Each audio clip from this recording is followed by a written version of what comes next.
Bonsoir à tous, bienvenue. Nous sommes le jeudi 29 septembre et ce matin au Vatican, le pape recevait les organismes caritatifs engagés en Irak et en Syrie. Le Saint-Père a encouragé les acteurs qui œuvrent sur le terrain pour tenter de soulager les souffrances des populations victimes des conflits. Le pape a également interpellé les leaders politiques. On écoute un résumé de son intervention. Le Saint-Père a rencontré ce jeudi matin les participants à la 5e réunion des organismes caritatifs catholiques engagés en Irak et en Syrie. Une rencontre annuelle organisée par le Conseil pontifical Corunum. Dans son discours aux participants, réunis dans la salle Clémentine au Vatican, le souverain pontife a déploré que malgré de nombreux efforts, la logique des armes, ainsi que les intérêts obscurs et la violence, continuent à dévaster l'Irak et la Syrie. Personne n'est parvenu à mettre un terme aux violations perpétuelles des droits de l'homme. Les conséquences de cette crise sont dramatiques et désormais visibles bien au-delà de la région, observe le Saint-Père, en interpellant ainsi les responsables politiques. Dans ce contexte, poursuit-il, l'action des organismes caritatifs présents sur le terrain représente un grand signe d'espérance. En aidant et en préservant la dignité des personnes, ils sont un reflet de la miséricorde de Dieu. Le Saint-Père remercie alors tous les anonymes qui œuvrent en silence pour les victimes des conflits, en particulier les enfants. Mais le pape remercie aussi les Nations Unies pour le travail de soutien et de médiation auprès des différents gouvernements afin de mettre un terme au conflit. Et le souverain pontife, pour conclure, renouvelle sa proximité aux communautés chrétiennes du Moyen-Orient.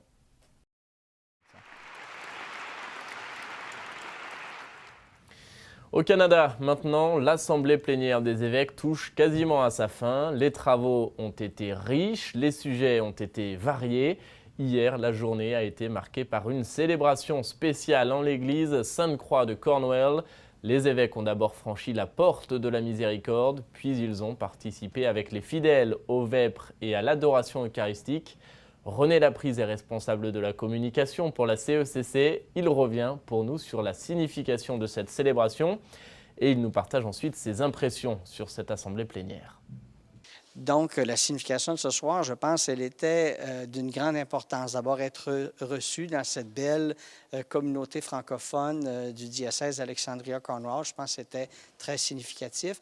Et c'était aussi, dans le fond, l'unique rassemblement national avec tous les évêques ensemble dans le cadre du Jubilé de la Miséricorde. Alors, dans chaque diocèse à travers le Canada, il y a eu des activités en regard du Jubilé de la Miséricorde et il y en a encore jusqu'à la clôture du Jubilé en novembre.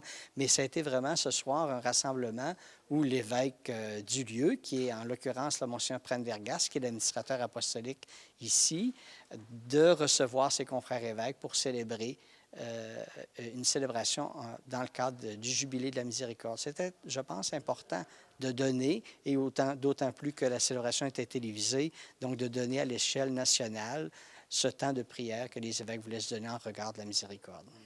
Dernière question, la moitié de cette semaine est bientôt terminée. Quelles sont vos impressions là, générales de cette Assemblée générale des évêques catholiques du Canada? Bien, je pense que le menu est très chargé. Hein? Les évêques ont, en dehors des séances plénières où ils sont tous ensemble, il y a également, aujourd'hui, il y avait les réunions du secteur français et du secteur anglais, mais certaines commissions épiscopales vont même tenir des réunions lors de repas, après les repas. Alors, il y a aussi d'autres réunions en dehors des grandes réunions, mais je pense que ça se déroule très bien. Les évêques semblent très satisfaits. Il faut dire aussi que cette année, il y a quand même quelques évêques nouveaux qui ont été récemment ordonnés. Je pense à un nouvel évêque auxiliaire à Toronto. Je pense au nouvel évêque de Kamloops. Il y a également des évêques qui ont changé de diocèse. Le nouvel évêque qui est à Gaspé, qui était auxiliaire à Québec. Bon, alors il y a aussi cet accueil-là des nouveaux, nouvel auxiliaire à Montréal également qui est présent. Donc, je pense que ça fait partie d'une espèce de confrérie, de fraternité entre les évêques. Et c'est comme ça qu'ils apprennent à se connaître, qu'ils apprennent à travailler ensemble pour le bien et la mission de l'Église catholique au Canada. Et au cœur des discussions de cette assemblée, on vous le disait, il y a notamment le thème très délicat de l'euthanasie et de l'aide médicale à mourir. Pour en parler davantage, notre journaliste Francis Denis a interrogé deux évêques sur la question. Monseigneur Christian Lépine qui souligne notamment l'importance du langage dans ce contexte et Monseigneur Raymond Poisson, évêque de Joliette, qui revient quant à lui sur la position très claire de l'Église sur cette question. Alors, la position, c'est évidemment d'être pour la vie. On est dans une Église qui veut faire la promotion de la vie sous toutes ses formes et de la dignité de la vie. On trouve aussi, je pense, qu'il y a une certaine banalisation d'un acte qui est si important, c'est-à-dire comment nous nous présentons, puisque nous avons la foi, à la vie éternelle, notre foi en Jésus ressuscité. Alors, comment se présenter et quel sens donner à ces derniers instants de notre vie et même à la souffrance? Maintenant, on sait très bien de manière rationnelle que la souffrance physique, elle se contrôle passablement. La véritable souffrance, c'est celle de la solitude, c'est celle de l'abandon, c'est celle du manque d'amour, du désarroi. C'est entre autres, il me semble, l'approche de ce qu'on appelle les soins palliatifs, dans lesquels plusieurs bénévoles dans les maisons, chez nous, qui sont à l'œuvre comme bénévoles dans ces maisons, ce sont des gens de foi. Alors, ceci étant dit, la polémique et l'effervescence ce matin vient du fait que peut-être qu'on serait tenté de se dire quelqu'un qui fait appel à l'aide médicale à mourir, donc à l'euthanasie, et qui le fait consciemment, n'aurait peut-être pas de célébration de funérailles chrétiennes. Je pense que c'est un court-circuit dans la situation et dans la question. Moi, je dirais que les gens qui pensent à une décision comme celle-là doivent être conscients que ça ne les touche pas eux seuls, mais ça touche aussi les membres de leur famille, de leurs amis. Et on sait qu'on célèbre des funérailles pour les gens qui entourent le défunt, peut-être plus que pour le défunt. Et je me dis, quand on pense à une décision comme celle-là, il ne faut pas attendre. Il faut ne pas hésiter à se faire accompagner, à appeler le pasteur, le prêtre, quelqu'un de notre famille qui est proche de l'Église, qui peut nous aider à prier, à réfléchir aussi sur le sens de la vie, de la souffrance et de la mort. Peut-être à changer d'idée, peut-être à ne pas changer d'idée. Mais après ça, je pense que s'il y a cet accompagnement, et l'accompagnement ne sera pas simplement auprès de la personne, mais aussi des proches, je pense qu'on est mieux disposé ensuite pour prendre la décision ensemble. Ferons-nous des funérailles chrétiennes? Si oui, est-ce que nous allons les faire avec l'Eucharistie ou dans une liturgie de la parole qui nous interpelle?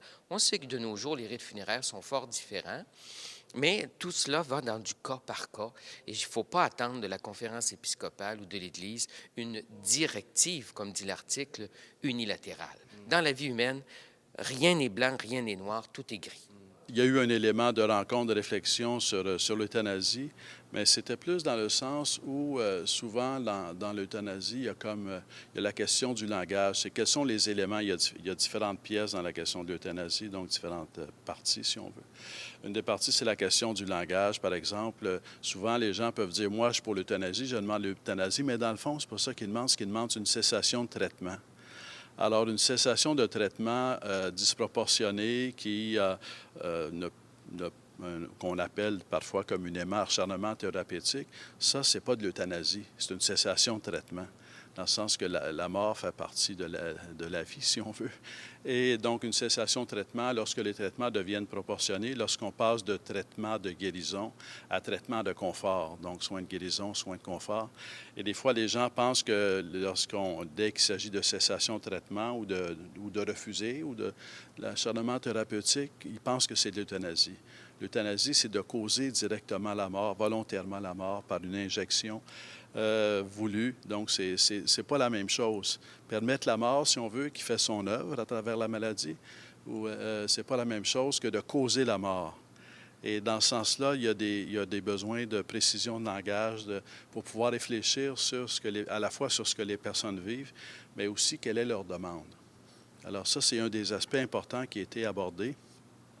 L'autre aspect important qui est abordé, c'est que souvent, dans des situations dites extrêmes, on veut ouvrir la porte et on peut penser que c'est une bonne chose, mais quand on ouvre la porte un petit peu, la porte finit toujours par vouloir être davantage ouverte. Et ça, c'est l'expérience. Ce n'est pas seulement théorique, c'est l'expérience. Dans certains pays d'Europe qui ont voulu donner accès à l'euthanasie, la porte s'ouvre, à un moment donné, c'était pour les adultes. Là, c'est rendu pour les enfants aussi, dans certains endroits. Alors, donc, là, il y a comme ce qu'on appelle des dérapages, si on veut. Donc, on a beau penser qu'il y a des raisons de vouloir l'euthanasie, mais finalement, et on peut penser qu'on a mis des balises ou des limites, mais finalement, les limites sont toujours dépassées. Alors ça, c'est deux aspects importants qui étaient liés à l'expérience de la Hollande sur lesquels on a réfléchi. Donc, et ça fait partie du travail de fond, donc clarification du langage, accompagnement des personnes, mais aussi finalement s'en remettre à Dieu. Remettre sa vie entre les mains de Dieu au moment de la mort, c'est comme vivre jusqu'au bout en remettant sa vie entre les mains de Dieu. Autre thème également abordé durant les travaux de cette assemblée, les relations de l'Église au Canada avec les peuples autochtones. En charge de ce dossier, Monseigneur Daniel Jodin, évêque de Bathurst. Il revient pour nous sur son travail et sur ses relations entre l'Église au Canada et les Premières Nations. La grosse question, c'est les recommandations, les souhaits qu'il y a eu de la Commission Vérité et Réconciliation. 94 calls, appels, et il y en a 8 spécifiques qui concernent les églises. Alors, on étudie l'impact, d'abord la signification de ces 8 recommandations pour les églises, et ensuite, avec eux, on essaie de voir qu'est-ce qu'on peut faire pour répondre à cet appel. Et quels sont les documents? Est-ce que dans la dernière année, est-ce qu'il y a eu des avancées en ce sens? Bien, il y a eu plutôt des réflexions. D'abord, on a réfléchi sur le sens de ces appels, sur l'impact de ces appels dans les différents diocèses. Et ensuite, on a fait des recommandations qui ont été acheminées au comité exécutif des évêques qui sont en train d'étudier ce document et ensuite de faire des recommandations pour les évêques. Est-ce qu'il y a des documents qui s'en viennent? Est-ce qu'il y a des annonces qui ont été faites? Ça va, oui, parce que probablement au cours de l'année, les conclusions vont être publiques. Est-ce que vous avez des rencontres personnelles avec des peuples et des chefs autochtones? Est-ce qu'il y a justement des activités qui sont organisées entre votre comité et justement les peuples autochtones? C'est-à-dire qu'on se rencontre officiellement une fois par année, tous ensemble, physiquement, et 3 fois par des vidéoconférences, on fait des assemblées. Et il y a des activités qui sont faites aussi individuellement dans chaque région, avec les évêques qui sont plus concernés avec des Amérindiens. Alors, ils font des activités précises. Comme par exemple, je sais que l'archevêque d'Halifax va rencontrer les grands chefs amérindiens de sa région au cours du mois d'octobre. Et alors, ils vont parler justement qu'est-ce que l'Église des Maritimes peut faire pour être plus en lien avec tous les peuples qui sont sur le même territoire et faire avancer un petit peu les causes qui leur sont chères. Est-ce que vous avez des réserves indiennes, par exemple, sur votre territoire de votre diocèse à Bathurst? Bathurst, j'en ai 2 qui sont des Micmacs. Alors, ils sont dans le nord et aussi un petit peu autour de Bathurst. Et bien, je suis en lien avec eux. Alors, on est des liens fraternels. Est-ce que vous avez des paroisses sur le terrain qui s'occupent de ces communautés et vos prêtres, quel genre de relations, quel genre de directive pastorale vous leur donnez? Eh bien, si j'ai un prêtre, d'abord, c'est un diocèse qui est francophone. Et eux, ils parlent anglais. Alors, j'ai quelques paroisses anglaises. Donc, le curé qui est en charge des paroisses anglophones est en charge maintenant de cette communauté-là, aller les rencontrer, célébrer les sacrements avec eux, dire des messes, même la messe de Noël, imaginez, ça a été tout un événement. Et ils ont une grande dévotion à Sainte-Anne. Alors, tout ce qui entoure Sainte-Anne, c'est une grande dévotion pour eux. Et il y a beaucoup de fruits, parce que imaginez, il y a plus d'enfants catéchisés dans la réserve indienne que dans toutes les paroisses anglophones que le prêtre a charge. Donc, c'est pour dire qu'il y a beaucoup d'activités, il y a beaucoup de désirs. Il y a même une chorale. Les membres de cette communauté-là indienne, ils vont dans la paroisse anglophone, dans la chorale. Alors, non, c'est une belle relation. Ça doit faire des belles cérémonies de confirmation avec beaucoup d'enfants et tout ça. Beaucoup d'enfants, beaucoup de couleurs et beaucoup de rites un petit peu particuliers pour eux, mais c'est enrichissant pour les deux. Et sachez, avant de nous quitter, que le Saint-Père se rend dans le Caucase en fin de semaine. Il sera dès vendredi en Géorgie, puis en Azerbaïdjan jusqu'à dimanche. C'est un voyage apostolique que vous pouvez suivre évidemment sur Ciel et Lumière. Les détails des retransmissions sont sur notre site internet. C'est la fin de cette émission. Merci de l'avoir suivi. Je vous souhaite à tous une agréable soirée. À très bientôt.